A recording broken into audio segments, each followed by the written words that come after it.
जब महल बनाते तो उसमें बढ़िया बढ़िया रोशनदान बढ़िया बढ़िया लाइट लगवाते, बढ़िया से पत्थर सेट कराते घर में और रोजीना झाड़ू लगवाते जो गंदगी नहीं हो जाए। और लेकिन शरीर रूपी महल के अंदर गुटका घुसेड़ हो जाए, तमाकू घुसेड़ी जाए, पौओ घुस हो जाए, आज पर तो भैंसा को लिया बकरा मुर्गा, इस शरीर रूपी महल के अंदर जब गंदगी डालोगे तो इसके अंदर कीटाणु पैदा हो जाएंगे और कीटाणु पैदा हो जाएंगे तब क्या होगा, बीमारी बन जाएगी। बोलो गोविंद भगवान की। धीरे धीरे समय गुजरता है।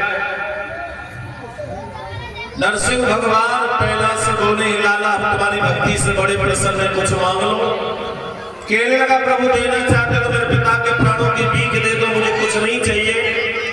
नरसिंह भगवान ने हिरण्यकश्यप को पुनः जीवित किया, स्वर्ग से विमान आया और विमान में बैठ करके राजा स्वर्गधाम को चली जाते। बोल गोविंद भगवान की। अब धीरे धीरे समय गुजरता, प्रहलाद जब बड़े हो जाते हैं, इन्हीं प्रहलाद का विवाह होता है।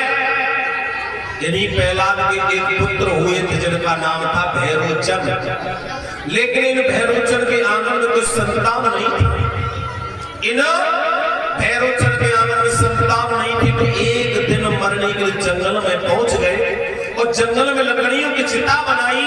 तब तक देवर्षि नारद आ गए। देवर्षि नारद ने पूछा भैरोचन क्या करने को आए?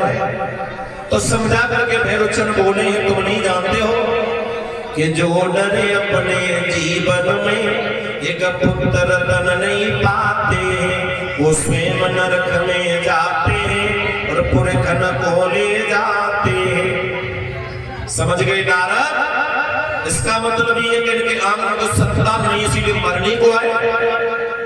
सो नारद जी बोले इस पर मरो ना, तुम्हें एक फल दे रहे, ये फल ले जाकर अपनी रानी को खिला देना, लेकिन शर्त ये है कि जब फल में कोई देखे ना, जब फल में हवा नहीं लग जाए, ले जाओ। अब भैरोचन वह फल को लेके चले, लेकिन किस्मत ने साथ छोड़ दिया। बीच रास्ता में आए, भैरोचन फल को लेकर के हुआ क्या,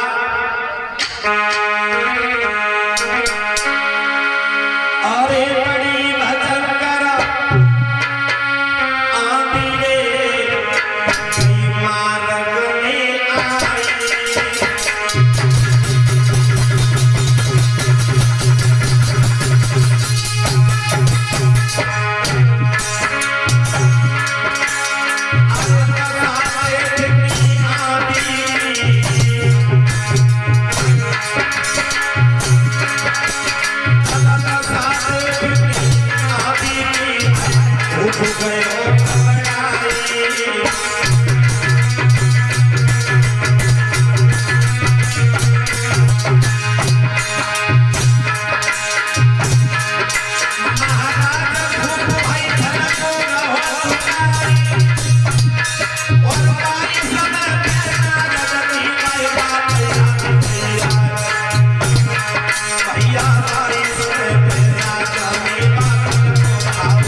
चले। विशेष रास्ता में भयानक आंधी आ गई, देवर्षि नारद की प्यास याद आ गई। नारद ने कहा कि फल को कोई देख लेना, जब हवा नहीं लग जाए। सो भैरोचन ने क्या किया, उस फल को खा लिया और फल को खाया, उसी समय से उनके उदर में बालक आ गया। बोल गोविंद भगवान की।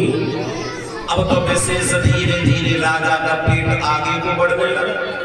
भैरोचन को बढ़ा रहे हैं, बालक को जन्म कैसे दूंगा। अब तो बड़े व्याकुल हैं। धीरे धीरे 9 मास बीतने लगे हैं। 9 मास पूर्ण होने को आए घबराने लगे, अब क्या होगा, अब क्या होगा। तो नगर से बाहर चिता को बना लिया मरने के लिए, चिता को बना लिया, अग्नि को प्रकट किया। और जैसे अग्नि में बैठे तब तक नारद फिर आए, और नारद ने जलते हुए देखा भैरव, लला भैरव चरण तो अध जला निकाला, और पेट को फाड़ करके देखा तो बालक तो जीवित था, लेकिन भैरव चरण दुनिया से जुदा हो गए। गुरु गोविंद भगवान की उसी बालक का नाम देवर्षि नारद ने क्या रख दिया, बलि। बलि नाम रख दिया। ये बलि धीरे धीरे बड़ा होता है, धर्म के नाम पर आगे बढ़ने लगा। इस बलि का विवाह विद्या देवी के साथ में हो जाता है।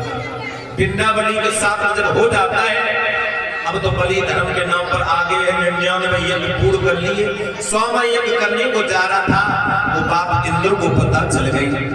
इंद्र को पता चल जाती है तो मन में विचार करने का, राजा ने मैं 100वां यज्ञ पूर्ण कर लिया तो मेरा इंद्रासन चला जाएगा। इंद्र भागा विष्णु भगवान की शरण की ओर। कैसे